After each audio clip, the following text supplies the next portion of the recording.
The grand chamber of the Galactic Council stretched high above the assembled delegates, its ceiling lost in artificial stars that mimicked the cosmos itself.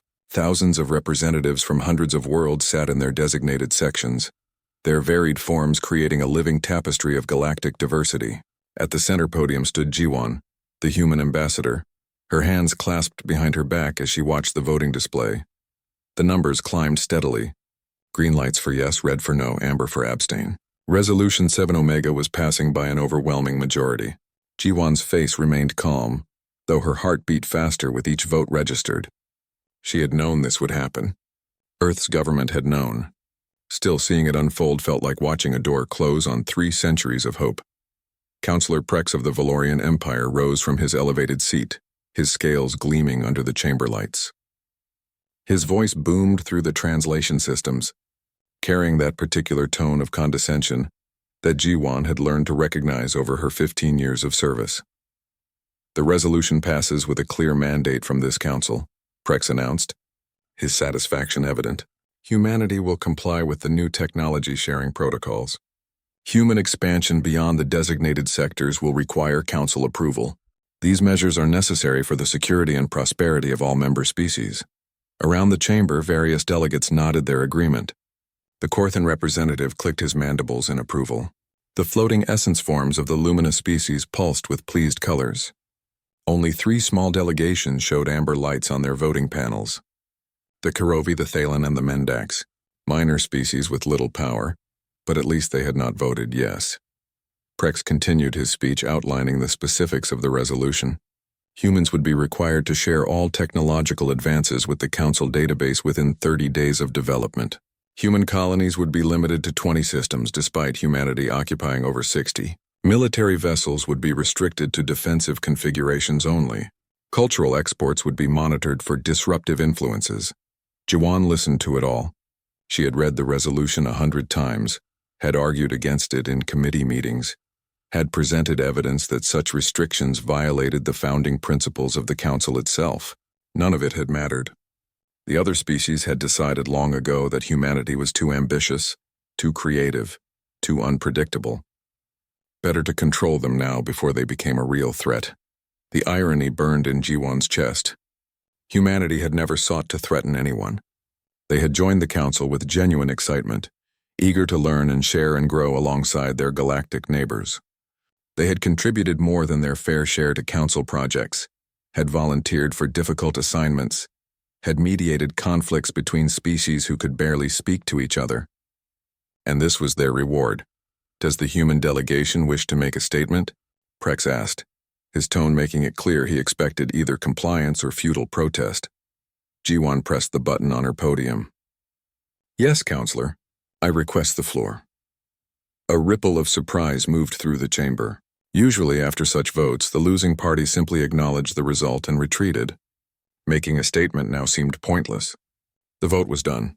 Prex gestured magnanimously. The floor recognizes Ambassador Jiwan of Earth.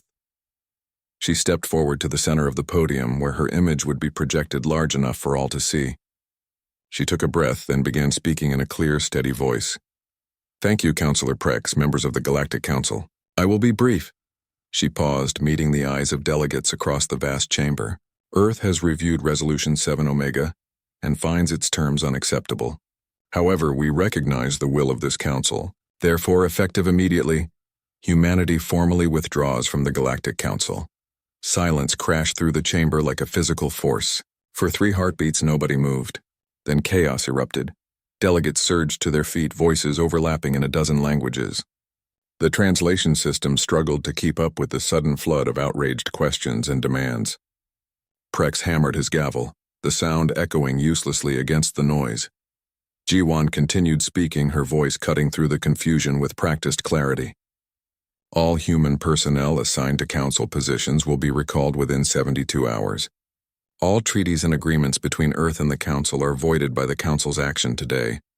Humanity thanks the Council for the past 3 centuries of cooperation and wishes you well in your future endeavors. This is absurd, Prex roared, finally making himself heard. You cannot simply withdraw. Where will you go? What will you do? Humanity needs the Council for trade, for protection, for access to knowledge and resources. Jiwon smiled then, a small sad smile that somehow felt more final than any angry words could have been. We will manage, Counselor. Humanity has always been good at adapting. High Chancellor Vross, the nominal leader of the council, activated his override controls and his voice boomed through the chamber, silencing all others. Ambassador Jiwon, be reasonable. This is clearly a negotiation tactic. Sit down and we can discuss modifications to the resolution. There is nothing to negotiate, Chancellor. The decision is made. Humanity is leaving. You have treaty obligations, another counselor shouted. Legal requirements. You cannot just walk away. The council voided those treaties when you passed this resolution, Jiwon replied calmly. Your own legal experts will confirm this if you ask them. Resolution 7 Omega fundamentally alters the terms of our membership. That gives us the legal right to withdraw. We are exercising that right. She bowed then, a formal gesture of respect that somehow felt like a goodbye. Earth's final reports will be filed within the standard time frame. Our transition teams will ensure minimal disruption to ongoing council projects. We wish you peace and prosperity. Jiwon turned and walked toward the chamber exit. Behind her, the council erupted again. Voices demanding she return, threatening consequences, questioning her authority to make such a declaration. She ignored them all. The decision had been made months ago back on Earth, when it became clear where the vote would lead. This moment was just theater, the formal announcement of what was already in motion. As the doors closed behind her, she heard Prex's voice one last time, filled with contempt and certainty. They will be back within a month, begging to return. Humanity has nowhere else to go. Outside the chamber, Jiwon allowed herself a moment to lean against the wall and breathe. Her hands were shaking slightly from adrenaline. Then her communication device chirped. Captain Hyunwoo's voice came through, calm and efficient. Ambassador, we received your signal. Operation Exodus is now active. All human personnel across council space have been notified. Extraction teams are moving into position. Good, Jiwon replied. 72 hours, Captain. Not 1 minute longer. Understood. The fleet is ready. We will bring everyone home. Home. The word felt strange now. Home was no longer Earth alone, not really. For the past century, while the council had ignored them or looked down on them, humanity had been quietly building new homes in the frontier regions, the areas the council considered worthless. Those worlds were ready now, ready to receive not just the personnel leaving council space, but to become the foundation of something new, something better. Jiwon pushed off from the wall and began walking toward the human section of the station. She had work to do. 72 hours was not much time to dismantle 300 years of presence, but they would do it. Humans were very good at doing impossible things when they needed to. Behind her, the council continued its emergency session, trying to understand what had just happened. They would figure it out eventually, but by then it would be far too late. Minho stared at the small container on his desk, mentally cataloging what he needed to pack. 15 years of personal belongings, carefully collected memories from his time on Hub Station 7. He picked up a crystal sculpture given to him by a Valorian colleague 3 years ago, turning it in his hands. The light caught in its facets, casting rainbow patterns across the walls. You are really leaving? The voice came from the doorway. Minho turned to see Velk standing there, his scales showing the purple tinge of confusion and concern. Yes, Minho said simply. He wrapped the crystal in protective cloth and placed it in the container. But why? Just because of one resolution? Surely this can be worked out. The council always compromises eventually. Minho continued packing, his movements calm and methodical. It is not about one resolution, Velk. It is about what that resolution represents. The council has made its position clear. What position? That we need to maintain order? That we need to ensure security? These are reasonable concerns. I know you believe that. Minho closed the container and sealed it. I do not blame you or the others, but Earth has made its decision. We are going home. Velk stepped into the room, his claws clicking on the metal floor. What about your work? The quantum relay network? You have been maintaining it for a decade. Nobody knows the system like you do. I have filed all the documentation. My replacement will arrive in 2 days. Everything they need is in the database. Documentation is not the same as experience. You know that. There are tricks, shortcuts, understanding that cannot be written down. Minho smiled gently. Then I suppose the next engineer will need to learn those things themselves. It will be a good challenge for them. He picked up the container and headed for the door. Velk moved aside, still looking confused and worried. Minho, please. At least tell me where you are going. Stay in contact. We have been friends, we have, Minho agreed. He paused at the doorway. And I hope we still are. But I cannot tell you where we are going. That is not my information to share. Take care of yourself, Velk. You are a good person.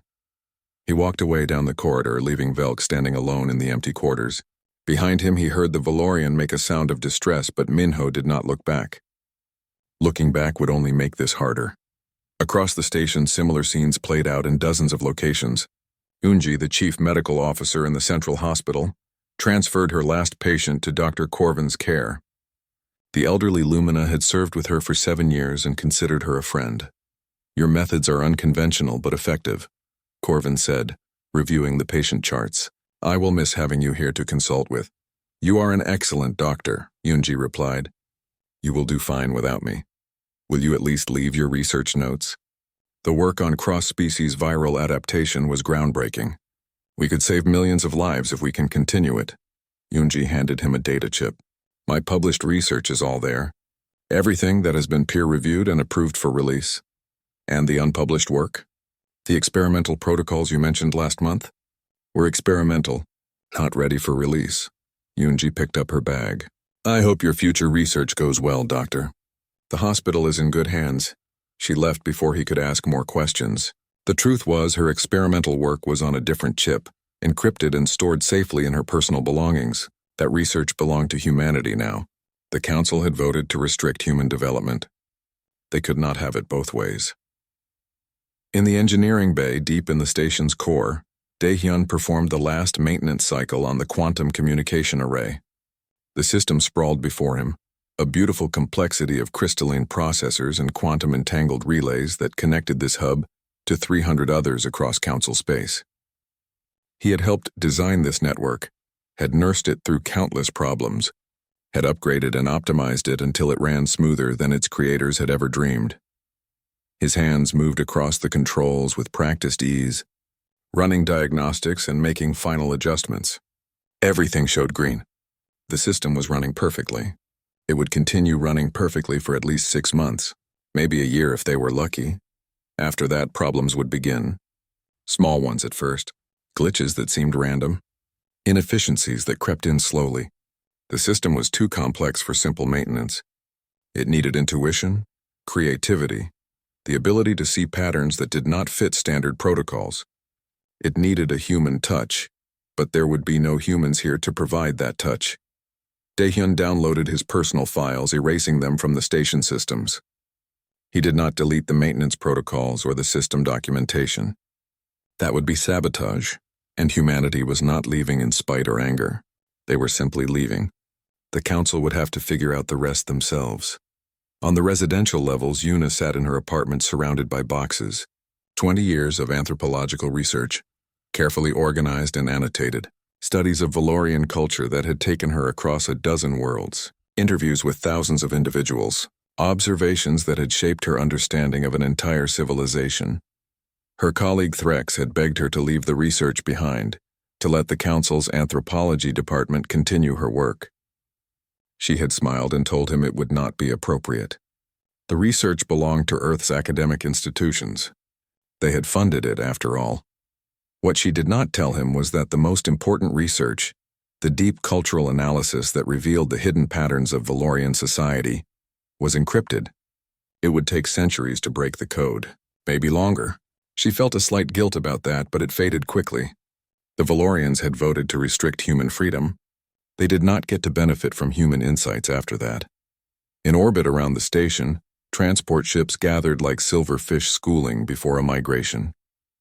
Human personnel streamed up from the surface in steady waves, carrying their belongings and their memories. Some looked sad. Others looked relieved. Most simply looked determined. Captain Hyunwoo stood on the bridge of the transport carrier Destiny, coordinating the evacuation across 17 sectors. His screens showed hundreds of pickup points, thousands of personnel, millions of tons of equipment and belongings being loaded and secured. The operation was running smoothly, each step clicking into place like a well-designed machine. "Status report," he called out. "Sector 7 is at 90% evacuation," his first officer replied. "Sector 3 completed an hour ago. Sector 12 is experiencing minor delays but nothing critical." "What kind of delays?" "Some personnel are having trouble saying goodbye. Emotional difficulties." "Nothing we cannot handle," Hyunwoo nodded.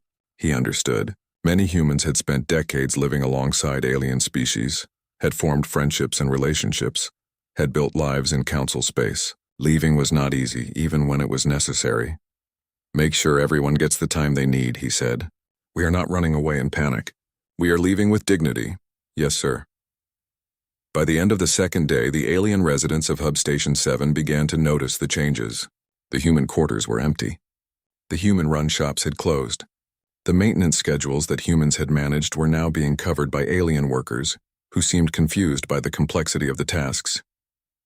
In the central plaza, a group of Kirovi merchants gathered, speaking in worried tones. The humans had bought 40% of their goods. What would they do without that market? On the residential levels, mixed-species families struggled with separation as human spouses and partners prepared to leave.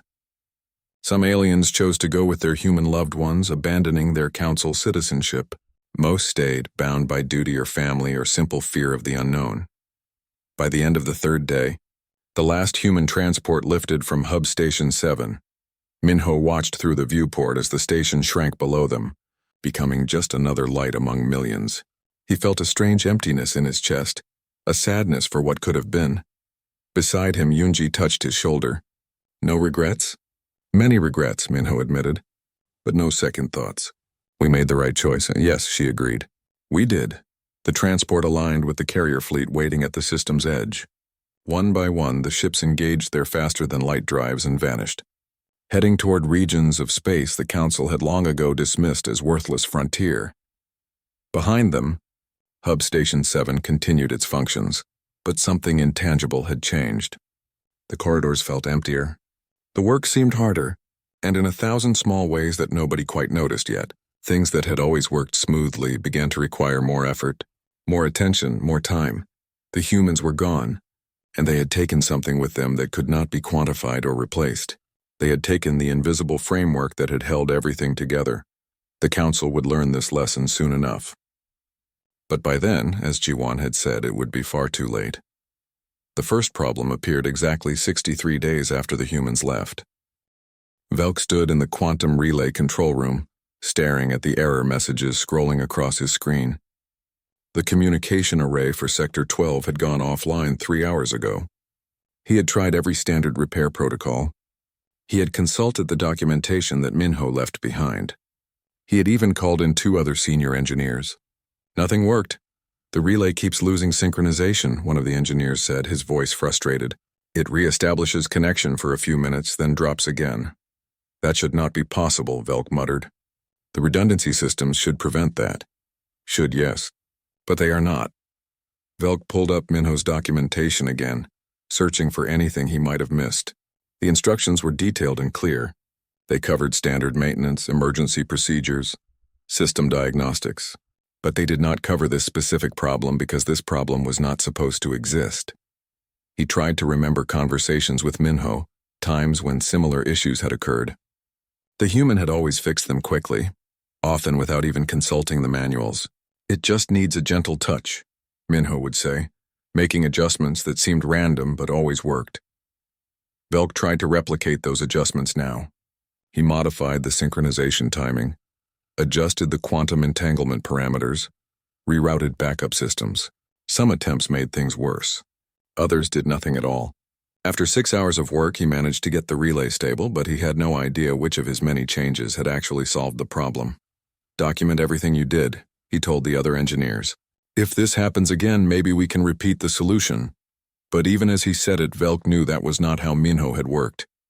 The human had understood the system at a deeper level, saw patterns that were not visible in the data streams. That understanding could not be documented or transferred.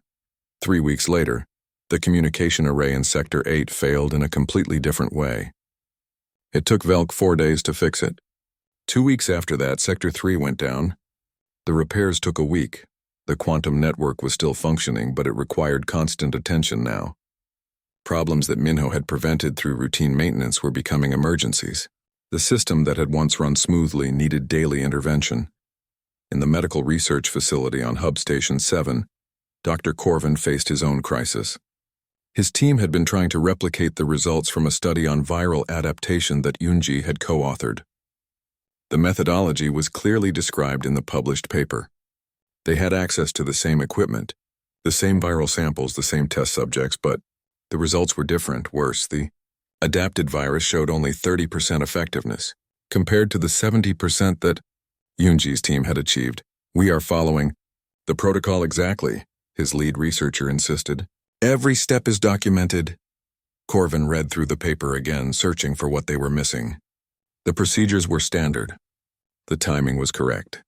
The environmental controls matched. Yet something was wrong. He pulled up the raw data from Yunji's original experiments, looking for clues. There, in the margins of her notes, small annotations. Adjusted incubation temperature by 0.3 degrees based on viral response. Extended exposure time when cellular uptake appeared sluggish.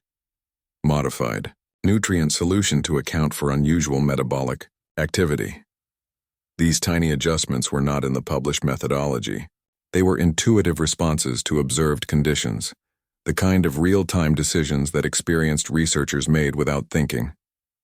Yunji had documented her final protocol, but not the journey of small adjustments that had led to success.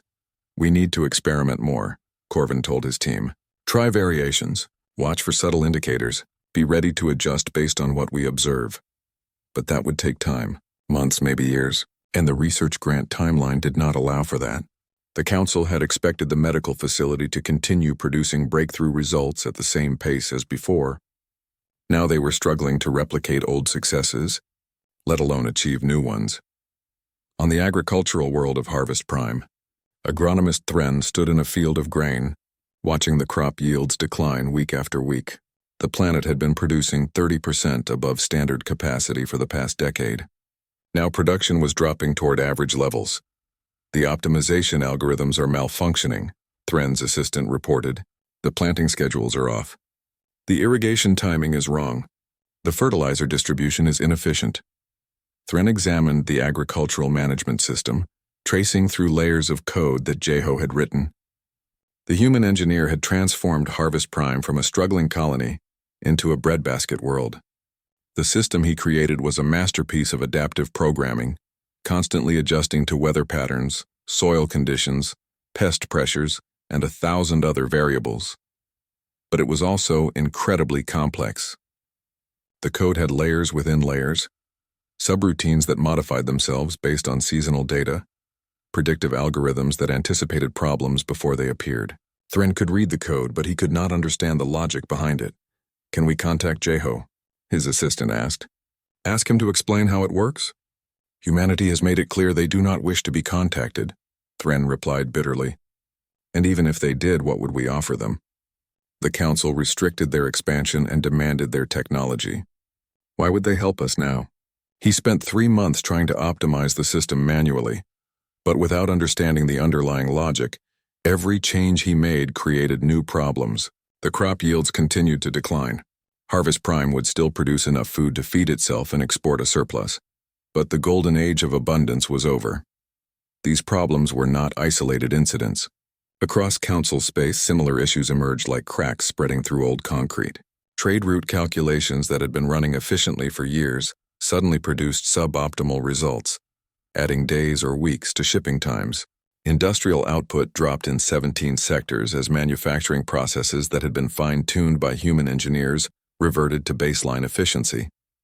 Cultural exchange programs collapsed without human mediators, who had somehow bridged communication, gaps between species with fundamentally different ways of thinking. Counselor Nevik stood before the council, trying to project confidence he did not feel. "These are temporary setbacks, growing pains. The council's finest minds are addressing each issue. Within 6 months, everything will be back to normal." But the reports piling up on his desk told a different story. The quantum communication network needed 3 times as many maintenance personnel as before. Medical research output had dropped by 40%. Food production was declining on 12 agricultural worlds. Economic efficiency was down across all major sectors. High Chancellor Voss read these reports in his private office, feeling the weight of them like physical pressure. He had dismissed the human withdrawal as a tantrum, a negotiation tactic that would collapse within weeks. It had been 4 months. The humans had not contacted the Council even once. Instead, Council space was slowly falling apart. He called an emergency meeting of his senior advisors, demanding answers. How did we not see this? How did we not know that humans were so integral to our operations? They were not integral, one advisor insisted. They were simply present. These problems would have appeared eventually anyway. Aging systems, outdated protocols, inevitable inefficiencies, all appearing at once, all immediately after the humans left? Voss shook his head. No, we missed something important. We took credit for innovations that humans developed. We benefited from their work without acknowledging it. And now we are paying the price.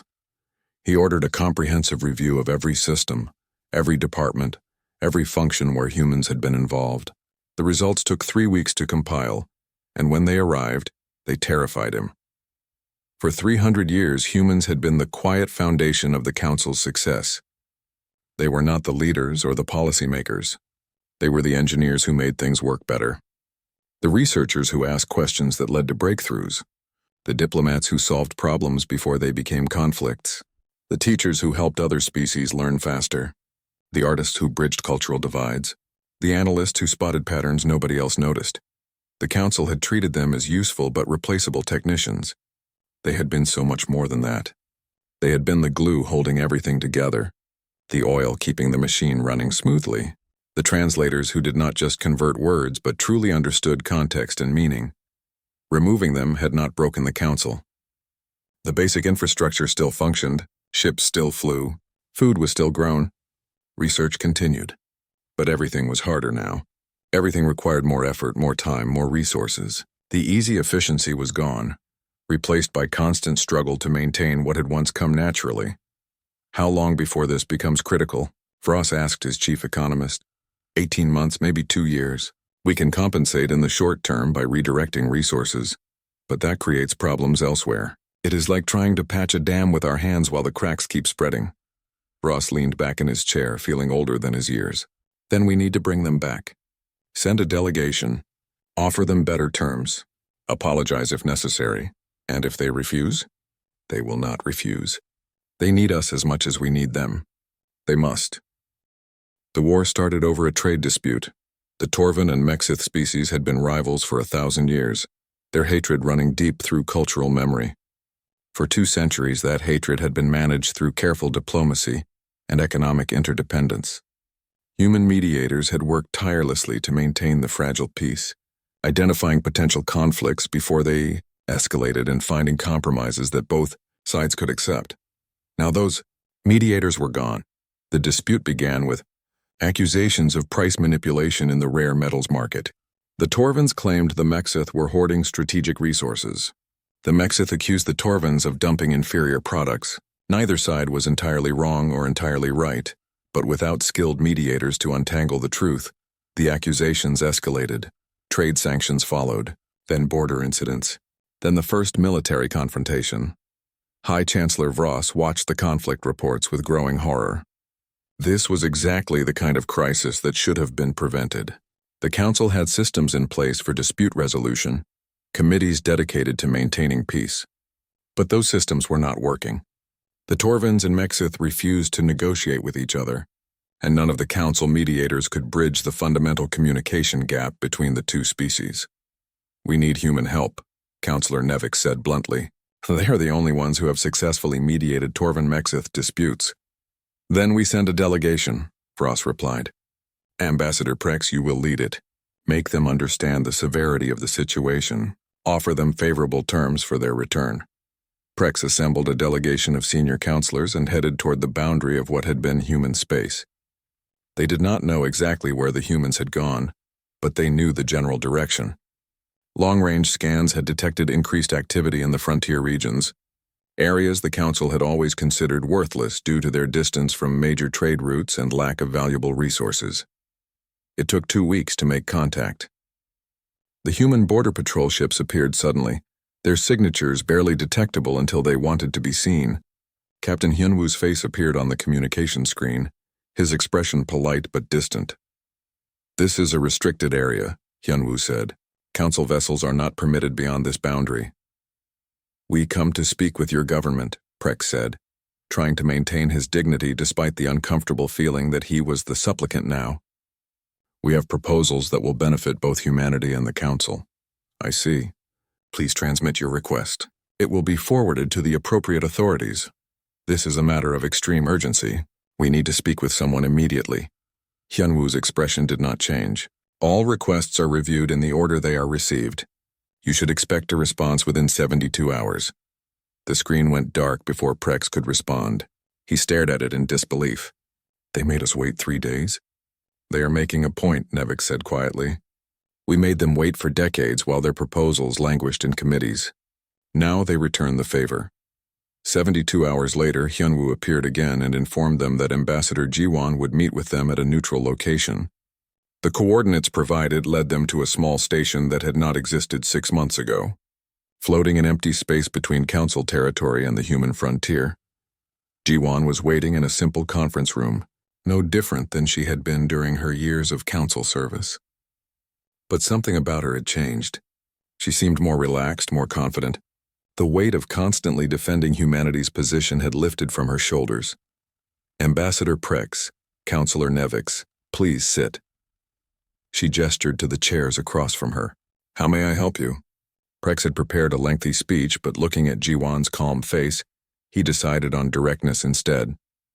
"The Council has reconsidered Resolution 7 Omega. We believe we may have been hasty in our restrictions. We would like to discuss humanity's return to the Council under improved terms." "I see. What terms did you have in mind?"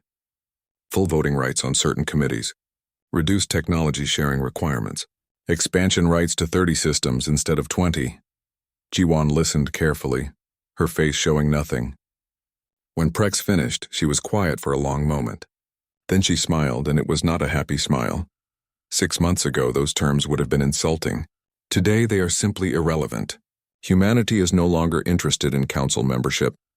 "You cannot be serious," Nevik said. "Where will you trade? How will you access Council technology and research? How will you defend yourselves without Council protection? We trade with several species who chose to maintain relationships with us. Our technology development has accelerated significantly since we stopped sharing everything we created. And as for defense," Jiwon's smile turned slightly hard, "the frontier regions have taught us to be quite capable of protecting ourselves. This is about the Torvin Mexith situation, is it not?" Prex leaned forward. "You want to make us beg? Name your price. What will it take to get human mediators to help resolve the crisis? We are aware of the conflict. We have offered humanitarian aid to both sides, medical supplies and refugee assistance. But we will not involve ourselves in Council politics anymore." "That chapter is closed. People are dying," Nevik shouted, losing his diplomatic composure. "Billions will suffer if this war expands." "You have the ability to help and you are refusing out of spite." Jiwon's expression hardened. "Humanity is not refusing out of spite, Counselor. We are refusing because we have learned an important lesson. The Council did not value us. You valued what you could take from us, our innovations, our labor, our diplomatic skills, but you never valued us as equals. So we stopped giving you those things. We made mistakes," Prex admitted. "The Council recognizes that now. Is there nothing we can offer? Research partnerships? Economic incentives?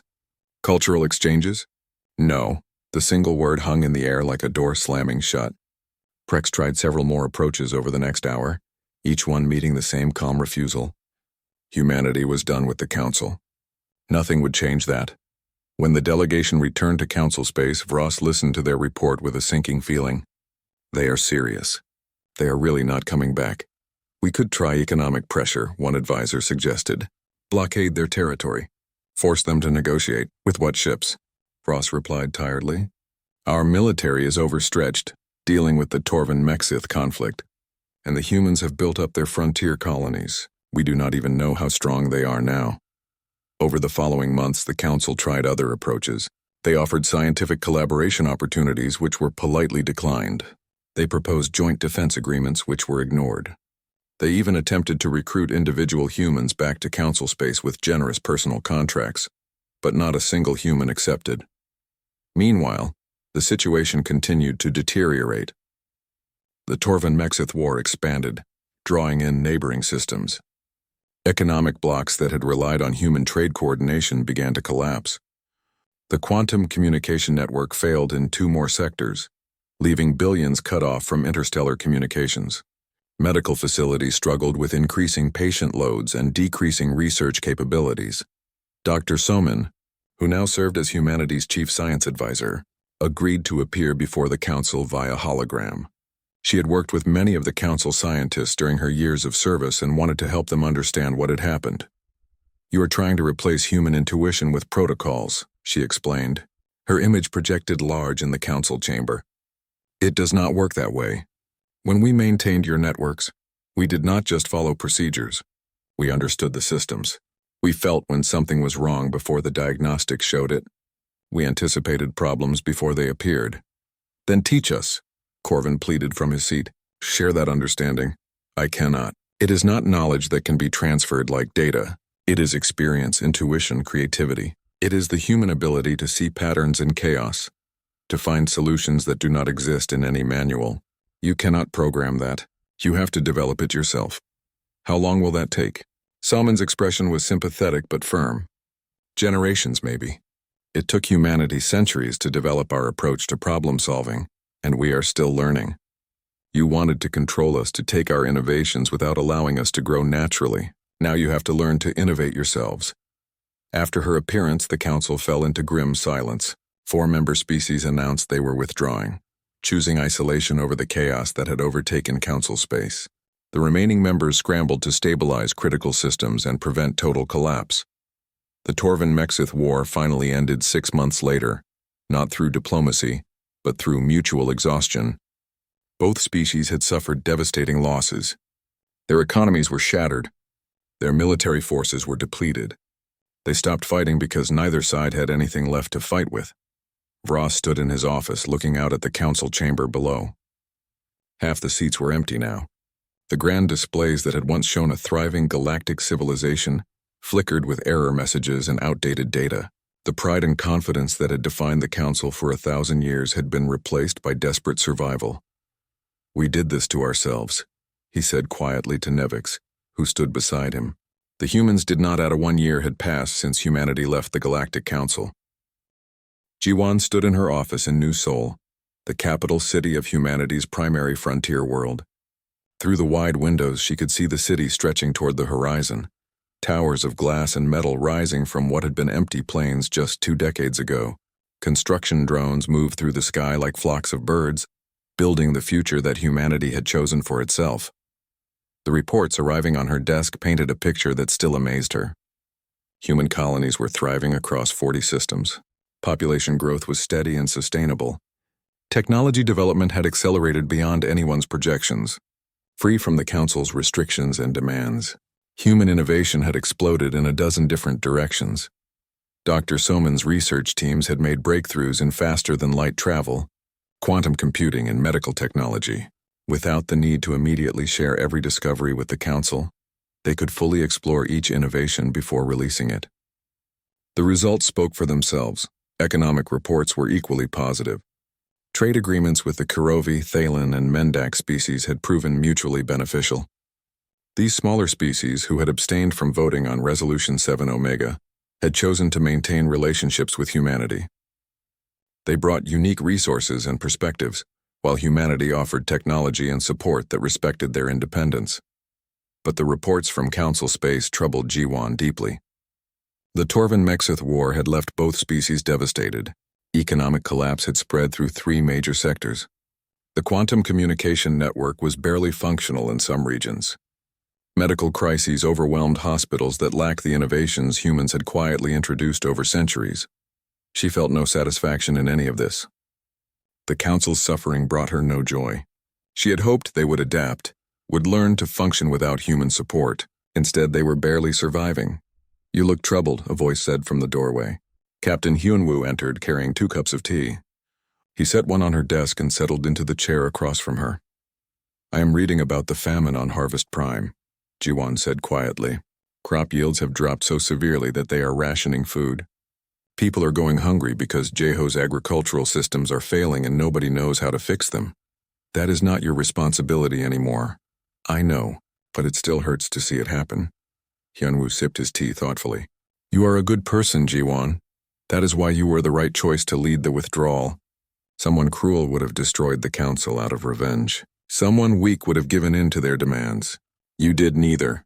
You simply led us home. Was it the right choice? Could we have stayed and worked for change from within? We tried that for 3 centuries. The council was not interested in change. They wanted to control us while benefiting from our work. Leaving was the only option that preserved our dignity and our future. A chime sounded, indicating an incoming message. Jiwon checked her screen and felt her stomach tighten. There is a ship at our border. High Chancellor Vross himself, requesting permission to enter human space. Will you meet with him? I do not know if there is anything left to say. But even as she spoke, Jiwon knew she would agree to the meeting. Not because she hoped for reconciliation, but because she needed to understand what Vross wanted. Closure, perhaps, or one final attempt to bring humanity back. 3 days later, Jiwon sat in a garden on New Seoul's surface, breathing air that smelled of growing things and possibility. The garden was designed to be peaceful, with paths winding between flower beds and small streams trickling over smooth stones. It was a place for reflection, not confrontation. Vross arrived exactly on time, walking slowly as if each step required effort. He looked older than Jiwon remembered, his scales dull and his movements careful. The confidence and authority that had defined him during council sessions was gone, replaced by something that looked like exhaustion. Ambassador Jiwon, thank you for agreeing to see me. His voice was quiet, respectful in a way it had never been before. High Chancellor, please sit. She gestured to a bench beside the stream. They sat in silence for a moment, listening to the water. Your world is beautiful, Vross said finally. I did not expect that. The frontier was supposed to be harsh, barely habitable. We made it beautiful. Humans are good at that, taking empty places and filling them with life and possibility. Yes, I am beginning to understand that. Vross turned to face her directly. I came to apologize, Ambassador. On behalf of the Galactic Council, for 3 centuries of disrespect and exploitation, we took credit for your innovations. We restricted your freedom while demanding your service. We treated you as tools rather than equals. We were wrong. Jiwon studied his face, seeing genuine remorse there. I appreciate that, Chancellor, truly, but apologies cannot undo what happened. I know. I also know that I have no right to ask anything of you. But I must try. The Council is failing. Our civilization is collapsing. Without humanity, we cannot maintain what we built. We need your help. What kind of help? Any kind you are willing to give. Consultation, trade agreements, knowledge sharing. We will accept whatever terms you set. We have no leverage and no pride left to bargain with. Jiwon was quiet for a long time, considering. Part of her wanted to refuse, to let the Council face the full consequences of their actions. But another part, the part that had spent 15 years trying to build bridges between species, could not stand by and watch billions suffer. I will not lie to you, Chancellor. Humanity will not rejoin the Council. That door is permanently closed. We have built something new here, something better. A place where we are valued for who we are, not just what we can provide. I understand. But, Jiwon continued, we are not cruel. We will offer humanitarian aid to any species that request it. Medical supplies, food assistance, refugee support. We will establish open trade with Council species who wish it, on terms of mutual respect. We will share some knowledge, particularly information that can help prevent loss of life. Vross's eyes brightened slightly. That is more generous than we deserve, perhaps. But it is not about what you deserve. It is about what kind of civilization we want to be. Jiwon stood looking out over the garden. We learned something important during our time in the Council, Chancellor. We learned that we could be better than those who hurt us. We could respond to disrespect with dignity, to exploitation with boundaries, to hatred with distance rather than revenge. Why? Vross asked simply. After everything we did, why help us at all? Because somewhere in Council space there is a young Valorian engineer who is struggling to maintain a quantum relay. Not because he hates humans, but because the task is simply too complex. There is a doctor trying to save lives with incomplete research. There are farmers watching their crops fail despite working every day to save them. Those people do not deserve to suffer because their leaders made bad choices. She turned back to Vross. We will help them, but on our terms. As equals, not as subordinates. As partners in specific projects, not as subjects of council authority. Can you accept that? Yes, gratefully. Over the following months, a new relationship developed between humanity and the council. It was nothing like the old arrangement.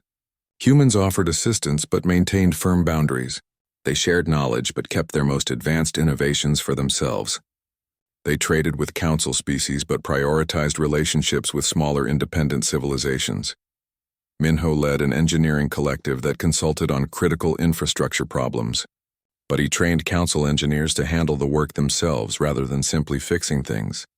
Hyunji established a medical exchange program where council doctors could study with human researchers, but the research itself remained under human control. Jeho released simplified agricultural algorithms that could help stabilize food production, but kept the advanced adaptive systems for human colonies. The council stabilized, slowly and painfully.